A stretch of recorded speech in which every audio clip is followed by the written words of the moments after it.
खुशामदीद कहते हैं। मैं असदुल्ला खान हूँ। पंजाब की तरफ से बिजली की कीमतों में 14 रुपए फी यूनिट रिलीफ 2 महीने के लिए दिया गया है।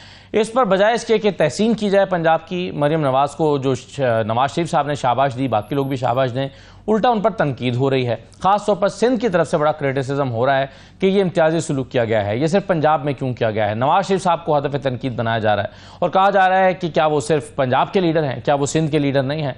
दूसरी तरफ इस पॉलिसी पर कि जो सब्सिडी दी गई है 45 अरब रुपए की, इस पर पीपल्स पार्टी जो सिंध की हुकूमत है वो बराह रास्त इस अमल पर ही क्रिटिसिज्म कर रही है। वो समझते हैं कि ये सब्सिडी होनी ही नहीं चाहिए थी। यानी पीपल्स पार्टी का नुक्ता नज़र मुख्तलिफ है, एमक्यूएम का तनकीद करने का नुक्ता नज़र मुख्तलिफ है। एमक्यूएम ये समझती है कि जो फेवर मिल रही है पंजाब को वो सिंध को भी मिलनी चाहिए, लेकिन पीपल्स पार्टी ये समझती है कि जो फेवर पंजाब को जो सिंध को ने नहीं ली है वो पंजाब को भी नहीं मिलनी चाहिए थी, क्योंकि ये तरीका ही गलत है, ये होना ही नहीं चाहिए। उन्हें क्यों लगता है, इस पर बात करेंगे। दूसरा, आज बानी तहरीक इंसाफ इमरान खान साहब का यह ख्याल है कि जनरल फैज़ हमीद को इमरान खान के खिलाफ वादा मुआफ़ गवाह के तौर पर इस्तेमाल किया जा सकता है और उनको कोशिशें हो रही हैं, उनके बकौल उनको लगता है कि कोशिशें हो रही हैं कि जनरल फैज़ हमीद को वादा मुआफ़ गवाह बना दिया जाए और इन्हें जो है वो मिलिट्री कस्टडी में दे दिया जाए। इमरान खान साहब को ऐसा क्यों लगता है और वो ये क्यों कह रहे हैं, इस पर भी हम बात करेंगे। दूसरा, बैरिस्टर गौहर साहब ने वजाहत की है रऊफ हसन साहब के जो भारतीय सहाफ़ियों से राब्तों के हवाले से। वो कहते हैं कि जी कोई गैर कानूनी काम नहीं है, अगर कोई राब्ते हुए हैं तो इसमें कोई हर्ज नहीं है, कोई बुरी बात नहीं है। इन तमाम उमूर पर हम गुफ्तगू करेंगे। मेरे साथ अबूज़र सलमान न्याई साहब मौजूद हैं, पाकिस्तान तहरीक इंसाफ के रहनुमा हैं। हसन मुर्तज़ा साहब मुझे ज्वाइन कर रहे हैं, पाकिस्तान पीपल्स पार्टी के रहनुमा हैं। और कामरान मुर्तज़ा साहब हमारे साथ मौजूद होंगे, JUI के रहनुमा हैं। मुस्लिम लीग नून से भी हमारे साथ इब्तिदा में तारिक फजल चौधरी और फिर अली गौहर बलोच साहब मौजूद होंगे। मैं तमाम मेहमानों को खुशामदीद कहता हूँ। शुरू में मैं आपको सुनाना चाहता हूँ कि 14 रुपए की सब्सिडी दी गई है फी यूनिट 2 महीने के लिए पंजाब में और फिर इस्लामाबाद में भी। अबूज़र सलमान न्याई साहब, इंफॉर्मेशन मिनिस्टर कहते हैं कि बजाय इसके कि इस मामले को सराहा जाता है, इस पर तनकीद हो रही है। उल्टा क्यों नहीं सराहा जाना चाहिए? ये तो अच्छा कदम है, चले 2 महीने के लिए लोगों को रिलीफ मिला है। देखें, बात यह होती है कि जो आप डिसीजन मेकिंग करते हैं, whether it is intelligent, long term, ever lasting या नहीं है। पहला सवाल तो ये है, PMLN, इस बात से मैं एग्री करूंगा जो पीपल्स पार्टी ने कहा, मुर्तज़ा वहाब साहब ने भी कहा कि दे आर रिस्पॉन्सिबल पाकिस्तान में जो इलेक्ट्रिसिटी क्राइसिस है, खासकर उसकी प्राइसेस ज्यादा होने का वजह से, क्योंकि जो उन्होंने IPP साइन किए थे वो हायर टैरिफ्स पे थे, जिसका रिजल्ट ये है कि पंजाब में इस वक्त जो इलेक्ट्रिसिटी बन रही है उसकी जो पर यूनिट कॉस्ट है वो as compare to Khyber Pakhtunkhwa और जो सिंध है उससे कहीं गुना है। इनफैक्ट मेरे ख्याल से 2 गुना ज्यादा होगी। तो दिस इज द रीजन, इनकी जो बेसिकली जो थिंकिंग है जो PMLN की है वो हमेशा से यही होती है कि कोई रोड बना दो, कोई ऐसी चीज दिखाओ जो आवाम को नजर आए कि हम बड़ा रिलीफ दे रहे हैं, लेकिन long term it's not a wise economic decision, जिसको आप कहते हैं कि सोच समझ के। आप कह रहे हैं कि ये एक ऐसी पॉलिसी नहीं है जिसका लॉन्ग टर्म फायदा हो सके। न्याय साहब बिल्कुल सही है न्याय साहब, मगर मैं जरा तारिक फजल चौधरी साहब से मैं राय ले लूं, मैं वापस आ जाता हूं आपके पास। सर मुझे तारिक फजल चौधरी साहब ये बताइए कि ये जो सिंध की तनकीद हो रही है, सिंध कह रहा है कि जी यानी 2 तरह का नुक्ता नजर सामने आया है। एमक्यूएम समझती है कि ये आपने बड़ा इम्तियाजी सलूक किया है पंजाब को, क्या सिंध पाकिस्तान का हिस्सा नहीं है? नवाज शरीफ साहब को ऐसा नहीं करना चाहिए था। और दूसरी तरफ यह है कि ये कोई लॉन्ग टर्म प्लान तो है नहीं, ये क्यों अरबों रुपए इस काम के लिए खर्च किए जा रहे हैं जो एक आर्जी सा रिलीफ है? जी तारिक साहब। देखिए, गुजारिश ये है कि आपके पहले सवाल का जवाब ये है कि ये पैसा अगर फेडरल गवर्नमेंट दे रही होती, जो कि हमने इससे पहले 50 अरब रुपए का रिलीफ दिया है जी, जो 200 यूनिट तक इस्तेमाल करने वाले सार्फिन है, प्रोटेक्टेड और नॉन प्रोटेक्टेड, तो उसमें वो चूंकि फेडरल गवर्नमेंट ने किया है तो लिहाजा वो तमाम सूबों के लिए है, वो किसी एक सूबे के लिए नहीं है जी। और वो 50 अरब रुपए की ग्रांट से हुआ है, जो कि PSDP जो तरक्याती बजट था मुख्तलिफ महकमों का और MNAs का डेवलपमेंट बजट, उस पे कट लगा के शहबाज शरीफ साहब ने वो पैसा जो है वो मुख्तस किया ताकि एक आम सार्फिन को हेल्प मिल सके और पूरे पाकिस्तान के लिए। अब ये जो पंजाब वाला मामला है जी कि इसमें फेडरल गवर्नमेंट पैसे नहीं दे रहे, ये पैसे जो है फेडरल गवर्नमेंट अपने जाती बजट से दे रही है। अगर सिंध गवर्नमेंट अपने जाती बजट से कटौती लगा के या बाकी जो उनके एक्सपेंसेस हैं वो कम करके वो भी रिलीफ देना चाहे तो पंजाब से ज्यादा दे सकते हैं। ये तो कोई ऐसी बात नहीं है कि पंजाब को मरकज ने पैसे दिए हैं, जिस जाहिर है सबका राइट है, वो उनका अपना एक। इसी तरह आपको पता है कि सूबाई सतह के ऊपर बेशुमार स्कीम्स होती हैं, बेशुमार प्रोजेक्ट्स होते हैं जो प्रोविंशियल गवर्नमेंट्स खुद इनिशिएटिव लेती हैं, टेकअप करती हैं और इम्प्लीमेंट करती हैं। ये भी सूबाई गवर्नमेंट का अपना जाती इनिशिएटिव है और फंड जो है वो पंजाब गवर्नमेंट खुद देगी इसमें। सर लेकिन तारिक साहब एक और इस पर जी कर देता हूँ जी जी, क्योंकि ये जो 2 माह हैं ये गर्मियों के हैं जी, इसमें लोगों को बिजली का इस्तेमाल ज्यादा है, एसी चलते हैं, फ्रिज चलते हैं, तो उसमें चूंकि बर्डन ज्यादा आना है तो रिलीफ की जरूरत ज्यादा है। जब इंशाल्लाह अक्टूबर नवंबर आ जाएगा तो बिजली का इस्तेमाल वैसे बहुत कम हो जाता है, उसमें तो इंशाल्लाह। सर वैसे जो सख्त गर्मी के 2 महीने थे ना, जून और जुलाई, वो तो गुजर गए।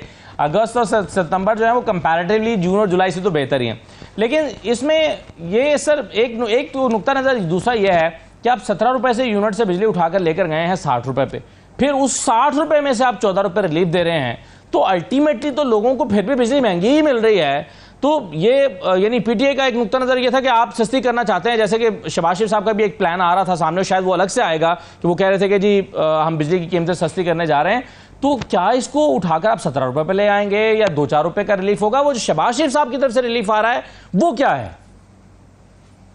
देखिए उसकी तफसीलात अभी मैं आपको शेयर नहीं कर सकता, क्योंकि उसकी जो ऐलान प्राइम मिनिस्टर साहब ने 14 अगस्त को किया है उसमें कुछ चीजें फाइनल हो रही हैं, कबल वक्त है उसकी तफसीलात या उसकी जुजियात में जाना, लेकिन वो इंशाल्लाह पूरी कौम के लिए होगा, पाकिस्तान के चारों सूबों के लिए होगा और मजीद भी इंशाल्लाह ताला इस तरह के इकदाम जिससे कि आवाम को रिलीफ दिया जा सके वो इंशाल्लाह जारी और सारी रहेंगे। सही है। हसन मुर्तज़ा साहब, सर ये बताइए कि क्यों पीपल्स पार्टी की हुकूमत या सिंध हुकूमत क्या समझती है कि ये अमल ही ठीक नहीं है, ये सब्सिडी 14 रुपए की देनी नहीं चाहिए थी? बहुत शुक्रिया जी। देखिए ये बड़ा एक अहम इशू है, लोग जो हैं वो बड़े तंग हैं, लोग बड़े इस टाइम पूरी पाकिस्तानी कौम जो है वो एक अजाब से गुजर रही है और हम समझते हैं कि पंजाब के अंदर अगर ये हो तो दूसरे सूबों में उसकी महरूमियां जाती हैं। क्यों नहीं ये फेडरल गवर्नमेंट इनिशिएटिव लेती कि वो फेडरल गवर्नमेंट जो है वो सारों में कम करे। और जहां तक ये कहा जाता है जी कि हम अपने कट लगाकर, अपने एडीपी से कट लगा के और बाकी जो अखराजात हैं अगर उनमें ये कट लगाया जा सकता है तो फिर और काफी सारी चीजें हैं जिन पे कौम को रिलीफ की जरूरत है और फौरी रिलीफ की जरूरत है। 1-2 माह के बाद बिजली का लोड कम हो जाएगा, बिजली कम खर्च होगी, इसलिए वो देखिए आम आदमी के लिए तो इस रेट पर कम खर्च में भी जो है वो अफोर्ड नहीं कर रहे। कितना एक कम खर्च होगा? जिस घर में फ्रिज है क्या सर्दियों में बंद हो जाती है? क्या जिस घर में एसी है उस घर में हीटर नहीं चलता? क्या जिस घर में पंखा और बल्ब चलते हैं क्या सर्दियों में वो बल्ब नहीं जलते? तो ये कहना कि उस वक्त कम हो जाता है, यकीनन तो थोड़ा बहुत फर्क पड़ता होगा लेकिन इतना ज्यादा फर्क नहीं पड़ता। पीपल्स पार्टी ये समझती है कि ये के लिए जो ये शॉर्ट टर्म पॉलिसीज हैं ये कोई फायदेमंद नहीं है। पहले ही सब्सिडीज की मद में और काफी कुछ इस किस्म का हम नुकसान कर चुके हैं, जिसके लिए हमें IMF की तरफ भी देखना पड़ता है और सारा कुछ करना पड़ता है। और फिर जब ये हमारा ही पैसा है, टैक्स पेयर का पैसा है और उसमें से कट लगाकर ये रिलीफ भी हमें ही दिया जा रहा है तो फिर उस पर कितनी ये मेहरबानी है और ये इश्तिहारात और उसकी जो तशहीर हो रही है जी के बड़े रहम दिल बाप की हैं और उनके में जो दिल धड़कता है वो गरीब के लिए बड़ी हमदर्दी रखता है। वो पैसा भी तो उसी गरीब का है, पैसा भी तो उसी पाकिस्तानी टैक्स पेयर का है। सही है। लेकिन मगर हसन मुर्तज़ा साहब एक और इसमें बात है ना कि चलिए पंजाब जैसे कहता है कि हमने तो अपने बजट में से ये किया है, आपने ये अनाउंस किया था अपनी कैंपेन में कि हम 200 या 300 यूनिट तक के जो बिल हैं वो फ्री कर देंगे बिजली, तो आपको अपने सिंध को अपने बजट में से वो 300 यूनिट तक के सार्फिन को तो कुछ रिलीफ देना चाहिए, बल्कि उनकी बिजली फ्री करनी चाहिए, आपने जैसे कि मैनिफेस्टो में कहा था। देखिए आप अगर इस तरह का तो चाहते हैं रिलीफ तो पाकिस्तान पीपल्स पार्टी नहीं दे सकती, कि वो इस तरह के शॉर्ट टर्म जो पॉलिसीज हैं वो अनाउंस करे। पाकिस्तान पीपल्स पार्टी ने हर कोल पावर प्लांट जैसे प्लांट लगाए जिनका सबसे सस्ती तरीन बिजली जो नेशनल ग्रिड को दे रहे हैं, क्या वो पाकिस्तान के लोगों के लिए वो सिंध गवर्नमेंट का कंट्रीब्यूशन नहीं है? पाकिस्तान पीपल्स पार्टी तो इस किस्म के मंसूबे चाहती है। हमने कहा था कि साहिवाल जैसे फर्टाइल एरिया में आप एक कोल पावर प्लांट लगा दे जो फिजिबल ही नहीं है, जिसके अखराजात देखें और उसका जो एक यूनिट है वो हमें कितने में पड़ रहा है। ये पाकिस्तान पीपल्स पार्टी ने कहा था कि आप इस किस्म के मुआहदे करते जाएं। हम तो कहते हैं कि IPPs को रिव्यू करो, रिविजिट करो, उनके साथ निगोशिएट करो बैठ के। वो जो चंद खानदान इस मुल्क को लूट रहे हैं, वो जिसके भी सहूलतकार है सामने आ जाएगा, वो खुद बोलेगा, करे ना, उसके जरिए बिजली सस्ती करें ताकि सारे लोगों को सस्ती मिल सके। आप ये कौन सा हुआ कि मेरा ही पैसा है, मुझे ही खैरात में दान किया जा रहा है और पूरी अखबारों पे और हर जगह पे इश्तिहारात चल रहे हैं जी कि ये तारीख का सबसे बड़ा रिलीफ कर दिए, जिसमें लिखा हुआ है कि तारीख का सबसे बड़ा रिलीफ जो है वो पंजाब हुकूमत दे रही है। लेकिन मसला ये है अबू सलमान न्याय साहब के प्रॉब्लम इसमें यह है कि 17-18 रुपए से बिजली उठी और 60 रुपए पे चली गई। अब ये जो हम इंपोर्टेड कोल पे बिजली बना रहे हैं बहुत महंगी पड़ रही है। अब एक और चीज़ इसमें हमारे सामने ये आ रही है कि शायद इसको लोकल कोल पे शिफ्ट किया जा रहा है, मगर लोकल कोल के अपने बहुत सारे मसाइल हैं, उसकी ट्रांसपोर्टेशन का इशू है, फिर उसके लिए अगेन जो बॉयलर तब्दील करने पड़ेंगे उसके लिए आपको बिलियंस ऑफ डॉलर्स चाहिए। तो ये और फिर 2 महीने के बाद ये रिलीफ फिर ख़त्म हो जाएगा, फिर जब शदीद सर्दियाँ आएंगी उसमें फिर एनर्जी का इस्तेमाल बढ़ जाता है। तो ये क्राइसिस हल कैसे होगा? देखें, बड़े काबिल एहतराम है तारिक फजल चौधरी साहब, लेकिन मैं उनसे डिसएग्री करूंगा। This is not an issue जिसमें आप कहें कि जी सूबे के अपने बजट से गया है। देखें, at the end of the day हम सब पाकिस्तान की अवाम है, जो सिंध में शख्स बैठा हुआ है, बलूचिस्तान में बैठा हुआ है, KP में बैठा हुआ है, उसके भी वही बुनियादी हकूक हैं जो रियासत ने देने हैं, जो पंजाब में शख्स बैठा हुआ है उसके प्रोटेक्ट करने हैं इस रियासत ने।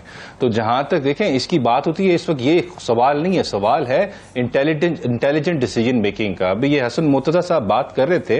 देखें, अब साहिवाल कोल पावर प्लांट आपके सामने परफेक्ट एग्जांपल है। वो पावर प्लांट जिसमें जो कोयला यूज होता है वो पाकिस्तान से बाहर से आपका इंपोर्ट होके आता है। अब वही पावर प्लांट अपने साहिवाल जैसे फर्टाइल एरिया में लगा दिया। इसके दो नुकसान है। पहला नुकसान यह है कि वो इन्वायरमेंटल डिजास्टर है। अगर उसके ऊपर आप रिपोर्ट्स पढ़ें पाकिस्तान के थिंक टैंक्स की, इंटरनेशनल थिंक टैंक्स की, वो क्लाइमेट के लिए इतना बड़ा डिजास्टर है जिसपे मेरे ख्याल से आपके कान खड़े हो जाएंगे अगर आप उसकी रिपोर्ट्स पढ़ें। दूसरी बात, आपका सारा ट्रांसपोर्टेशन जो कोयले की कॉस्ट है वो आता है आपका पोर्ट से या साहिवाल में, तो एंड ऑफ द डे फिर आपकी जो कॉस्ट ऑफ प्रोडक्शन है इलेक्ट्रिसिटी की वो डबल हो जाती है, ट्रिपल हो जाती है। तो इस तरह आवाम को जो प्राइस मिलेगी वो भी ज्यादा होगी। आपकी कैपेसिटी 45,000 मेगावाट की है जो हम बना रहे हैं हम इस वक्त, लेकिन उसमें लाइन लॉसेस कितने हैं, ट्रांसमिशन लॉसेस कितने हैं, 22,000 मेगावाट के। उसको ठीक करने की जरूरत है, जो आपको स्ट्रक्चरल चेंजेस लेके आना है, इन चीजों में बेहतरी करने की जरूरत है। इस तरह 2 महीने के लिए आप रिलीफ दे देंगे, ठीक है, बड़ा अच्छा लगेगा जी, अवाम कहेगी, बड़ी खुश होगी, आपका अगर ये सोच है, लेकिन लॉन्ग टर्म सोल्यूशन नहीं आना। इसके बाद अवाम के पास 2 महीने के बाद भी उसने बिजली के बिल के पैसे देने हैं, तो मेरे ख्याल से इसके कोई फायदा नहीं होना। आपके पास पैसे हैं इश्तिहार लगाने के टाइम स्क्वायर पे न्यूयॉर्क में, वो वहां पे आप कॉस्ट कटिंग नहीं कर रहे, लेकिन आप यहां पे कह रहे हैं कि जी हम कॉस्ट कटिंग करके ये बजट एलोकेट करें। तो this is not a wise decision making. इसका कोई फायदा नहीं होना ना। मेरे ख्याल से जो बयानिया है पाकिस्तान मुस्लिम लीग नवाज का, जो इस वक्त काफी हद तक इररेलेवेंट हो गया, गिर चुका है, या शायद उससे वो दोबारा मेरे ख्याल से जिंदा हो जाए, अगर ये सोच के ये किया जा रहा है, तो मेरे ख्याल से दिस विल नॉट वर्क। इस तरह अवाम जो है इस चीज को बाय नहीं करेगी। अवाम बड़ी अवेयर है, दे नो इस वक्त के इलेक्ट्रिसिटी के रियल क्राइसिस पाकिस्तान के क्या है, और ये उसका एक सोल्यूशन नहीं है। राइट सर, चलिए मैं एक और मौजू की तरफ आना चाहता हूँ, एक छोटा सा ब्रेक में मगर ले लेता हूँ पहले। और मौजू ये है कि बानी तहरीक इंसाफ इमरान खान ये समझते हैं कि जनरल फैज़ हमीद को उनके खिलाफ वादा मुआफ़ गवाह के तौर पर इस्तेमाल किया जा सकता है। उन्हें ऐसा क्यों लगता है? एक छोटा सा ब्रेक लेते हैं, ब्रेक के बाद वापस आते हैं।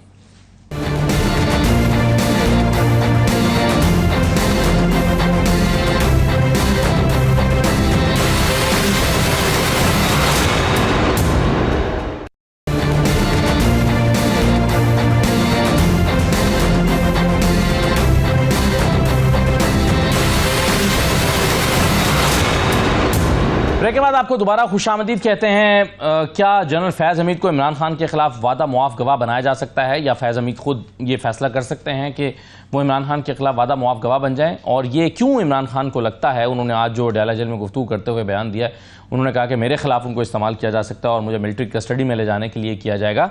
ये इमरान खान को ऐसा क्यों लगता है और ये क्या होने जा रहा है? आप पीपल्स पार्टी इसको कैसे देख रही है? क्योंकि हुकूमत का मौक़िफ़ तो इसमें बड़ा वाज़ेह है। हुकूमत तो ये कह रही है कि जी ये सब मिलजुल के हो रहा था, इमरान खान ने ये सारा प्रोजेक्ट इनिशिएट किया, जनरल फैज़ हमीद उनके सहूलतकार थे। पीपल्स पार्टी का मौक़िफ़ इस पर क्या है? हसन मुर्तज़ा साहब कैसे देख रहे हैं इस सारे मामले को?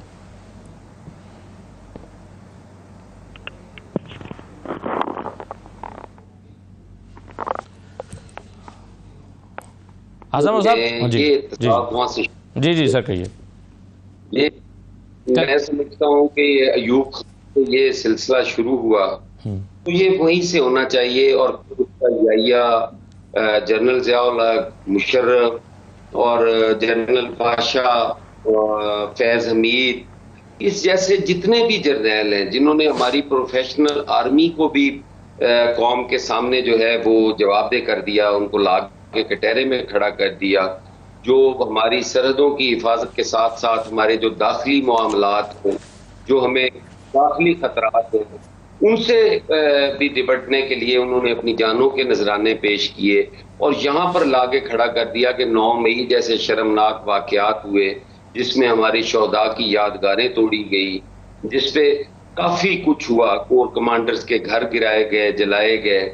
तो ये सारी चीजों के जो जिम्मेदार हैं, उसमें अगर इमरान खान साहब भी आते हों, उसमें पाकिस्तान पीपल्स पार्टी बेशक आती हो, चाहे नून लीग आती हो, कोई भी जमात आती हो, बिला तफरीक होना चाहिए। मुल्क के लिए जो भी हमारे लॉ एनफोर्समेंट एजेंसीज हैं, जो भी हमारे सिक्योरिटी के इदारे हैं, यकीनन उनका इज्जत एहतराम होना चाहिए। और वो किसी फर्द से खराब हो रहा हो तो उसमें तो मैं नहीं समझता कि पीपल्स पार्टी कभी भी ये सोच सकती है कि हमारे इदारे, हमने तो आमरीत के खिलाफ भी जदोजहद की, शख्स के खिलाफ भी जो फर्द वाहिद था, हमने आज तक इदारों को तनकीद का निशाना नहीं बनाया, लेकिन हमने उस शख्स के खिलाफ जरूर जदोजहद की और आइंदा भी करते रहेंगे। ये मगर आपका जो मौक़िफ़ है वो तो हसन मुर्तज़ा साहब ये है ना कि जिसने भी पाक फौज के एक प्रोफेशनल इदारे को नुकसान पहुंचाने की अपने ज़ाती एक्ट की वजह से कोशिश की, उसको उसका हिसाब होना चाहिए।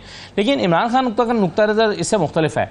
और मैं अबूज़र सलमान नई साहब के पास जाऊँगा। नई साहब, ये इमरान खान को क्यों लगता है कि जनरल फैज़ उनके खिलाफ, और वो समझते हैं कि मेरे खिलाफ जितने केसेस थे उसमें से चूंकि कुछ नहीं निकला, हालांकि अभी 190 मिलियन पाउंड वाला चल रहा है, और आपने देखा था पिछले दिनों चीफ जस्टिस ने उस पर रिमार्क्स दिए थे, उन्होंने बताया था कि किस तरह से एक बाहर से आने वाली रकम को आपने जिस शख्स को जुर्माना होना था उसी को आपने वापस कर दी। तो 190 मिलियन पाउंड तो अभी बाकी है, अभी आज उसमें रोका भी है इस्लामाबाद हाईकोर्ट की तरफ से कि आदमी फैसला ना सुना जाए। लेकिन वो ये समझते हैं इमरान खान के उनके चूंकि तमाम केसेस उसमें से कुछ निकला नहीं है, इसलिए अब ये नया कुछ हो रहा है। क्या हो रहा है? देखिए, समझते नहीं है, दिस इज अ फैक्ट। अभी तक जितने केसेस भी रियासत ने अपनी पूरी मशीनरी इस्तेमाल करके, जो क्रिमिनल जस्टिस सिस्टम है, प्रोसीजरल सेफगार्ड्स है, उनको बाईपास करके, कॉन्स्टिट्यूशनल सेफगार्ड्स को वायलेट करके पूरी कोशिश की कन्विक्शन सिक्योर करें, लेकिन जो रियासत है उसकी उसमें नाकामी हुई है। जब उसकी जुडिशियल स्क्रूटनी हुई तो वो सारी चीजें सेट असाइड हुई। इस वजह से 9 मई में मैं आपको एक चीज बता दूं, देखें, पहले सुप्रीम कोर्ट के 5 मेंबर बेंच कह चुकी है कि इमरान खान साहब का 9 मई से कोई लेना देना नहीं है, और फिर उसके बाद अभी लाहौर हाई कोर्ट के जब 9 मई के केसेस में इमरान खान साहब की पोस्ट अरेस्ट बेल हुई तो हाई कोर्ट ने भी यही ऑब्जर्व किया कि कोई एविडेंस एग्जिस्ट नहीं करती कि इमरान खान साहब जो हैं उनका 9 मई के इंसिडेंट से, जो वाकये से कोई लिंक बनता है या उनका कोई नेक्सस बनता है। और ये चीज इस बात से फर्दर सब्सटैंशिएट होती है कि he was in custody of NAB, और उस दौरान इन्होंने कुछ कॉल्स भी लीक की, लेकिन उस कॉल्स में भी इनको कुछ नजर नहीं आ रहा। सो अगर आपने बिला वजह किसी को सजा देनी है, प्रोसीजरल सेफगार्ड बाईपास करनी, जिस तरह बाकी केसेस हैं, अब मैं आपको बताऊं वो क्यों कह रहे हैं। देखिए, हमें तो बताया गया था जनरल फैज साहब को अरेस्ट किया गया है कोई टॉप सिटी के स्कैंडल की वजह से ये इशू था। लेकिन बाद में कुछ जर्नलिस्ट हैं जिनको मेरे ख्याल से फीड की जाती है इंफॉर्मेशन को, व्हाट्सएप मैसेज आता है, वो सब एक ही बात बोलते हैं कि जी general Faiz is linked to 9th में, उससे इमरान खान साहब मिलिट्री कोर्ट में जाएंगे, ये जाएंगे, वो जाएंगे। जब इस तरह आप जर्नलिस्ट को फीड करेंगे, जारी बात एक बयानिया बनाने की कोशिश कर रहे हैं, तो उसका जवाब तो आएगा, उसका रिबटल तो आएगा। तो इस वजह से मेरे ख्याल से एक और केस बनाने की कोशिश आपको क्या लगता है सर की जा रही है। लेकिन इसमें जनरल फैज के साथ इमरान खान के एक जमाने में बहुत अच्छे ताल्लुकात रहे हैं ना सर, बहुत अच्छे उनके ताल्लुकात रहे हैं बहुत सारे मामलात में। लेकिन देखिए आप गवाह बन जाएंगे। देखें, मैं आपको एक चीज बता दूं, जहां तक मेरा पिछले 2 साल से मैंने जमान पार्क में भी काफी टाइम गुजारा, अडयाला जेल भी गया, अटक जेल भी गया, मेरा बड़ी इंटरेक्शन इमरान खान साहब से। मैंने ना वहां पे कभी जनरल फैज साहब का नाम सुना जहां मैंने उनसे कोई इंटरेक्शन होते हुए देखी, ना उनसे किसी ने देखा कि वो मशवरा दे रहे हैं, क्योंकि मशवरे की जरूरत नहीं। इमरान खान साहब एक स्टेट्समैन है, बड़े लीडर है, उनको पता है उन्होंने क्या करना है क्या नहीं करना।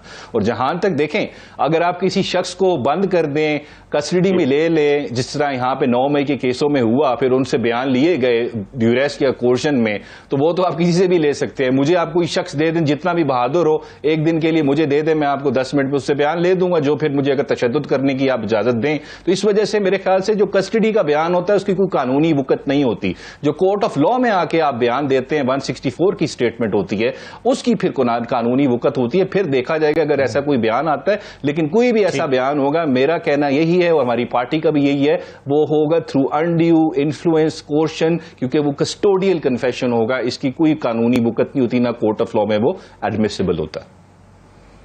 सही है, लेकिन जाहिर है अगर अदालत में अगर वो बयान दे देते हैं तो फिर तो उसकी अहमियत होगी। कामरान मुर्तज़ा साहब हमारे साथ मौजूद हैं। कामरान साहब, आप नहीं, देखिए असद साहब एक चीज, अगर असद साहब एक चीज जी, अगर कोई अदालत में बयान देता है, फिर वो बयान सच्चा है कि झूठा है, फिर मेरे पास हक होता है उस पर जरा करने का, क्रॉस एग्जामिन करने का, फिर उसकी भी ऑथेंटिसिटी वहीं पे स्टैब्लिश हो जाती है। अगर कोई कहता है ये मैंने किया है, तो फिर मैं उससे 10 सवाल भी पूछूंगा कि ये सच्चा बयान है, किस तरह मेरा वकील स्टैब्लिश कर सकता है आराम से, क्योंकि उसके बाद कोई corroborative एविडेंस अगर नहीं है तो 100 चीजें अदालत के अंदर आपके पास सेफ गार्ड्स होते हैं, तो मेरा पूरा हक होता है डिफेंस का वहां पर। ठीक, सही है। कामरान मुर्तज़ा साहब, आप एज ए लीगल एक्सपर्ट आप क्या समझते हैं कि अगर इमरान खान के खिलाफ जो 9 मई के हवाले से FIRs हैं, मुकदमात हैं, उनको अगले मरहले में ले जाने के लिए जनरल फैज़ हमीद का कोई कन्फेशनल स्टेटमेंट कितना अहम किरदार अदा कर सकता है, और इमरान खान को उसकी बुनियाद पर उनके खिलाफ जो है वो क्या कार्रवाई हो सकती है? इस वक्त हम मफरूजे पे बात कर रहे हैं कि जनरल फैज़ हमीद जो है वो कोई कन्फेशनल स्टेटमेंट देंगे, और अगर देंगे तो फिर उसका इफेक्ट क्या होगा। अब तक तो जो हमारी इतलात है, उन्होंने कोई ऐसा कन्फेशनल स्टेटमेंट नहीं दिया जी। और कस्टडी में जो है वो उनको आज 2-3 दिन तो हो गए होंगे कम से कम जी। तो जितना डिले क्रिमिनल साइड पे, जितना जिस काम में जितना डिले होगा, वो उसमें जो है ना वो फैटल होता है प्रोसिक्यूशन के लिए। फर्ज कर लीजिए कि ये कन्फेशनल स्टेटमेंट फर्ज करते हैं कि वो कन्फेशनल स्टेटमेंट हुई और 8-10 दिन 12 दिन के बाद हुई, तो अब उसको उस दिनों के डिले के साथ जो है ना उसकी वेटेज जो है ना वो डिले के साथ जो है ना मिला के चेक होगी। फिर सब्जेक्ट टू क्रॉस एग्जामिनेशन है। आया इसमें जो है ना अब इस वक्त तक जो कस्टडी में लिया गया है उनको किसी अदालत में पेश किया गया है for the purpose of remand, या वो आर्मी का अपना मैकेनिज्म है उसमें उन्होंने उनको वो किया हुआ है। तो ये सारी चीजें जो है ना फिर देखनी पड़ेंगी, और जब अल्टीमेटली फिर एवेल्युएशन होती है किसी एविडेंस की क्रिमिनल साइड पे, पहले आप बिफोर टाइम नहीं कह सकते कि क्या होगा।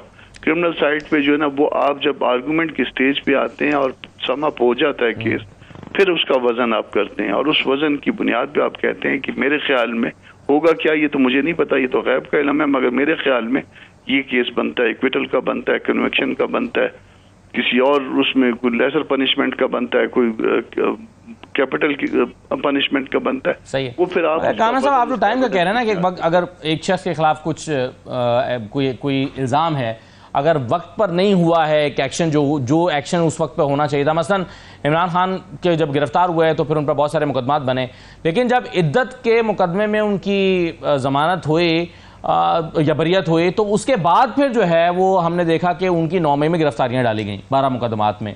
तो क्या ये कितना इम्पैक्ट कर सकता है कि जी आप 1 साल के बाद एक जुर्म में उनकी गिरफ्तारी डाल रहे हैं? देखिए, इद्दत वाले मामले में तो वो जो है ना, वो बेहूदगी थी ना जो हमने की सबने मिलके, तो वो बेहूदगी तो चले अदालत ने उस बेहूदगी को जो है खत्म कर दिया, मगर जो कुछ भी था बेहुदा हरकत थी ना। अगर रियासत या गवर्नमेंट इस तरह से मामलात में इन्वॉल्व हो जाए तो मेरा ख्याल है कि फिर वो रियासत जो है उसके पास और करने का कोई काम नहीं है। तो आप तो पहले उनकी देखिए कि उनको 9 मई हो गया, 9 मई में उसमें बहुत सारे पीटीआई के लोग अरेस्ट भी हो गए। अरेस्ट होने के बाद अब मुझे नहीं पता कि उसमें एविडेंस क्या है उनके खिलाफ या क्या नहीं है, मगर जो इमरान खान साहब की जो उसमें अरेस्ट डाली गई है बहुत डिले के साथ डाली गई है, यानी उनको इस केस में बहुत देर के बाद इन्वॉल्व किया गया, अराउंड 1 साल के बाद। तो अब जब फैज हमीद साहब को भी उठाया गया तो वो भी साल से ज्यादा अरसा हो गया। अब उठाने के बाद जो है ना, फिर उसके बाद तो कब उनकी अगर कोई ऐसा कोई स्टेटमेंट आता है तो वो कब आता है, कितने दिन की डिले के साथ। तो ये जितना भी डिले है ना, ये फेवर करता है जिसके ऊपर इल्जाम लगाया जा रहा है। डिले जो है प्रोसिक्यूशन को कभी फेवर नहीं करता क्रिमिनल साइड पे। तो इस चीज को जो है फिर आप जब देखेंगे तो फिर मामला जो है फिर आपको मशकूक नजर आएंगे, शक ज्यादा नजर सही है। मगर ठीक है हसन मुर्तज़ा साहब, अब मसला ये है कि कुछ दिन पहले तक हमें लग रहा था कि बातचीत हो रही है मुज़ाकरात की, पीपल्स पार्टी भी कह रही थी आओ मिलकर बात करते हैं, PMLN मुसद्दक मलिक साहब ने कहा कि भाई बहुत हो गया, आए हमारे साथ बैठे हैं बात करते हैं। आज बैरिस्टर अकील मलिक कह रहे थे कि कोई बात इनके साथ नहीं हो सकती। ये जो मुख्तलिफ हम देखते हैं कि एक लहर उठती है कभी मुज़ाकरात की और कभी वो लहर नीचे की तरफ चली जाती है, ये इस वक्त पीपल्स पार्टी क्या देख रही है कि ये कोई इमरान खान के साथ मुज़ाकरात वाला बाब क्या बंद हो चुका है और वो अगले मरहले में दाखिल हो गए हैं उनके मामला सारे? देखिए, सियासत में मुज़ाकरात तो कभी भी बंद नहीं होते, मुज़ाकरात के दरवाजे बंद होते हैं। ये तो मामलात जहां तक खान साहब के क्रिमिनल केसेस का, चाहे वो झूठे हैं चाहे वो सच्चे हैं, अदालतों में उनके फैसले होंगे।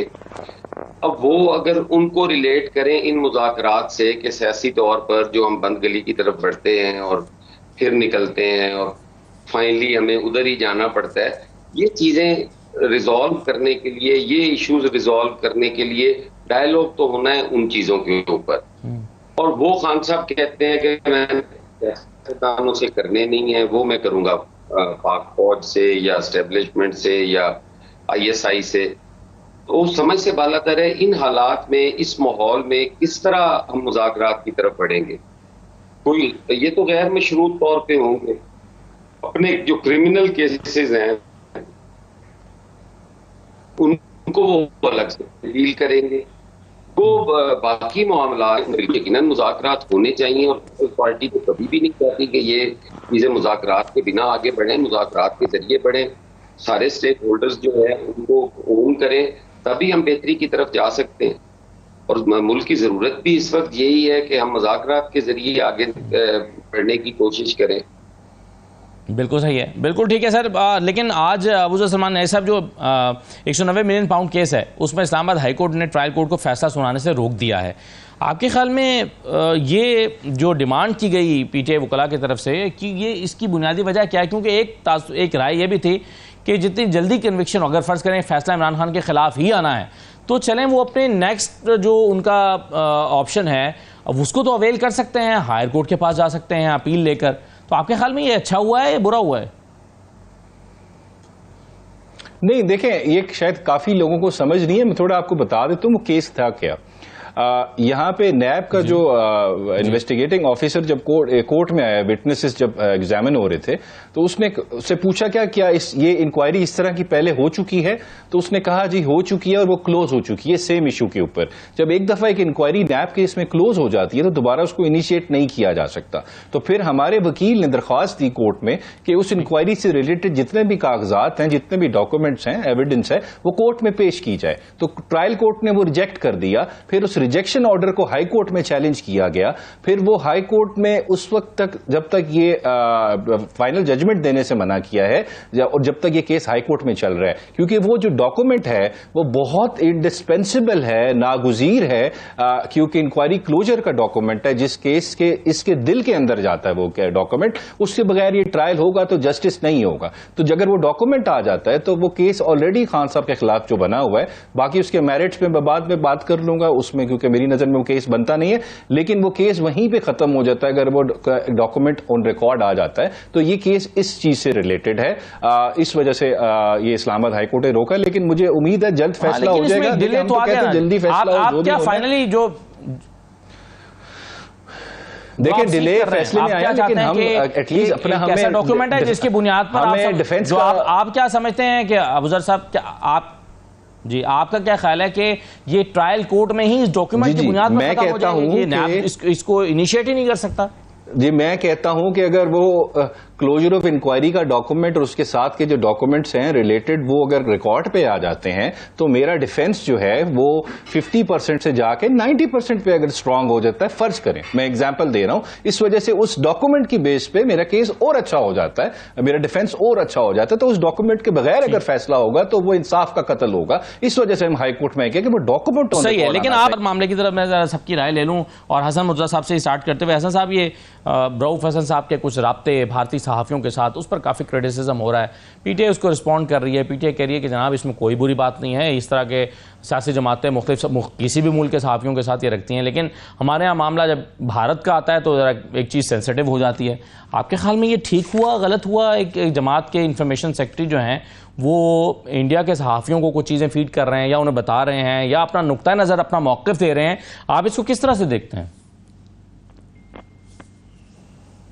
देखिए आम हालात के अंदर तो अगर कोई सियासतदान किसी भी बैरूनी न्यूज एजेंसी से या रिपोर्टर से या कोई बात करता है, हम वॉइस ऑफ अमेरिका है, बीबीसी है, CNN है, हमारे काफी सारे जो कायदीन हैं, क़यादतें हैं, वो करती रहती हैं, लेकिन थोड़ा सा इंडिया, जैसे आपने खुद कहा, उनका जो मीडिया है वो जिस तरह से पाकिस्तान के खिलाफ हर्जा सराई करता है और फिर इन हालात के अंदर जिस वक्त तरीके इंसाफ के ऊपर ये इल्जामात भी लग रहे हों कि साबित हो गए हों कि उन्होंने IMF को खत लिखे, उन्होंने एक फेडरल जो फाइनेंस मिनिस्टर था वो अपने प्रोविंशियल फाइनेंस मिनिस्टर्स को कह रहा है, डायरेक्शन दे रहा है कि आप इस किस्म के जो बूथ हैं वो लिखें ताकि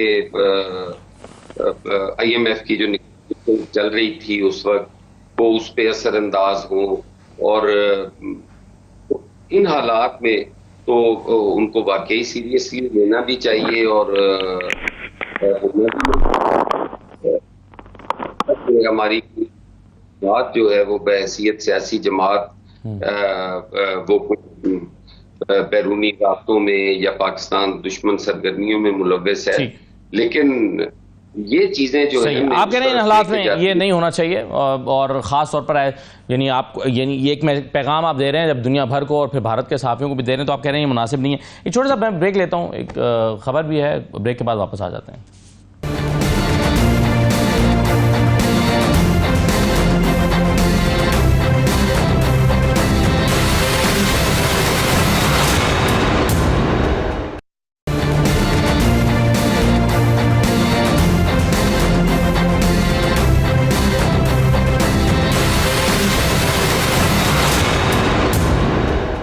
ब्रेक के बाद दोबारा आपको खुशामदीद कहते हैं। अभी हमने खबर भी देखी है कि बाजोड़ में दहशतगर्दों के साथ, खारजियों के साथ एक फायरिंग का तबादला हुआ है जिसमें 3 कीमती जानें पाक फ़ौज के जवान जो हैं उन्होंने अपनी जान मादरे वतन के नाम की है और जाम शहादत नोश किया है। कुर्बानियों का सिलसिला जारी है और हम देख रहे हैं कि जो खारजियों की कार्रवाइयाँ हैं, दरअंदाजी की जो कोशिश है उसको नाकाम बनाया गया, 5 खारजी भी मारे गए। लेकिन हम इसमें देखते हैं कि भारत का भी अक्सर औकात हाथ हमारे सामने दिखाई देता है। बेशुमार शवाहिद पाकिस्तानी इदारों के पास, एजेंसियों के पास मौजूद हैं और भारत वैसे भी पाकिस्तान और पाकिस्तानी फ़ौज के खिलाफ प्रोपेगेंडा करने का कोई मौका जाने नहीं देता हाथ से। अबूज़र सलमान नई साहब, जब हम देखते हैं कि भारत ये काम जो है वो यानी पाकिस्तान और पाकिस्तानी अफवाज के खिलाफ प्रोपेगेंडे का काम अपने दायरा मीडिया के जरिए कर रहा होता है, है, अपनी एजेंसीज के जरिए कर रहा होता है, तो फिर उस मीडिया के जो पाकिस्तान के हवाले से और पाकिस्तान के इदारों के हवाले से बहुत बाइस्ड है, उसके साथ रवाबित रखना, क्या ये समझदारी का? चले गैर कानूनी तो नहीं है, बैरिस्टर गौहर ने जैसा कि कहा, कोई गैर कानूनी नहीं होगा, लेकिन क्या ये एक शऊरी तौर पर दुरुस्त अमल है? देखें, करण थापर को मेरे ख्याल से शायद आप भी जानते हो, वेल नोन CNN में अबू सलमान ने दोबारा हम कनेक्ट कर लेते हैं। पहली बात, हसन मुर्तज़ा साहब, ये आपने कहा कि इस तरह के मामला जो है वो, चलिए मैं कामरान मुर्तज़ा साहब हमारे साथ मौजूद हैं, उनकी राय ले लेता हूँ। पहले कामरान साहब, इंडियन जर्नलिस्ट कोई राब्ता भी करता है तो हम मुहतात रहते हैं, उसकी वजह वो हालात की है। इसी तरह से मतलब फर्ज कर लीजिए कि वॉइस ऑफ अमेरिका वाले राब्ता करते हैं या यूरोप से कोई रेडियो या टीवी स्टेशन वाले राब्ता करते हैं तो हम अपनी बात कर लेते हैं उनके साथ खुल के।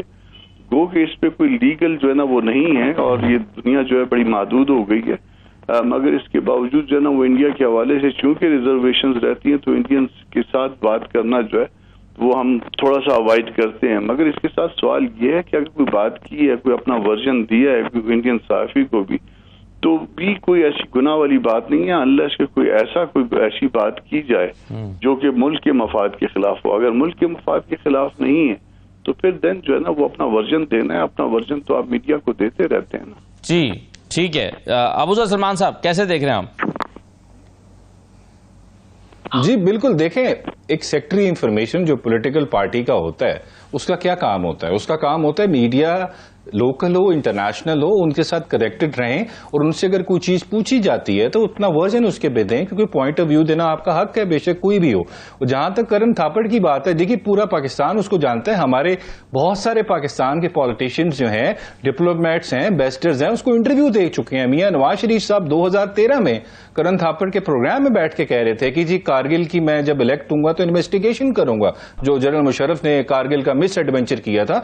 मियां नवाज शरीफ साहब के अपने अल्फाज हैं। सो मेरे ख्याल से अगर आप इंटरनेशनल मीडिया से कनेक्टेड हैं, there is no harm in it. हाँ, अनलेस अगर आप कोई ऐसी बात कर रहे हैं जिससे रियासत पाकिस्तान, मैं रियासत पाकिस्तान की बात कर रहा हूं, उसका कोई मफाद जो है वो इंडेंजर हो रहा है। कनेक्टेड होना किसी सहाफी से ना कोई कानून में मेरे नजर में कोई बुराई है, बल्कि कोई जुर्म है, और ना कोई सोशली या मॉरली इसमें कोई इतना इशू है। तो मुझे नहीं समझ आ रही इस पे भी अब गद्दार किसी को आपने प्रूव करना है, रऊफ हसन साहब को या पाकिस्तान तहरीक इंसाफ को, जी गद्दार है। तो मेरे ख्याल से ये सारी जो हैं ये चहमगोइयां हैं, मुबालगा राई है, इसका हकीकत से कुछ लेना देना नहीं।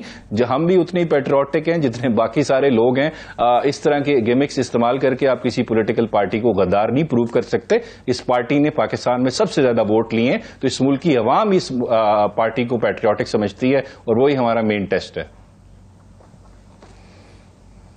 चाहिए। हसन मुर्तज़ा साहब, एक और मामला है और वो है पाकिस्तान में स्लो इंटरनेट का मामला। इस पे एक अंदाजे के मुताबिक जो फ्रीलांसिंग का काम करते हैं वो $500 मिलियन का उनका नुकसान हो चुका है, यानी पाकिस्तान के ज़रिए मुबादला का नुकसान हो चुका है ना, क्योंकि ये एक ऐसी एक्सपोर्ट है कि जिसमें हम कुछ भी इंपोर्ट नहीं कर रहे होते, खालिसतन एक्सपोर्ट कर रहे होते हैं, तो पैसे हमें पाकिस्तान को बाहर से आ रहे होते हैं।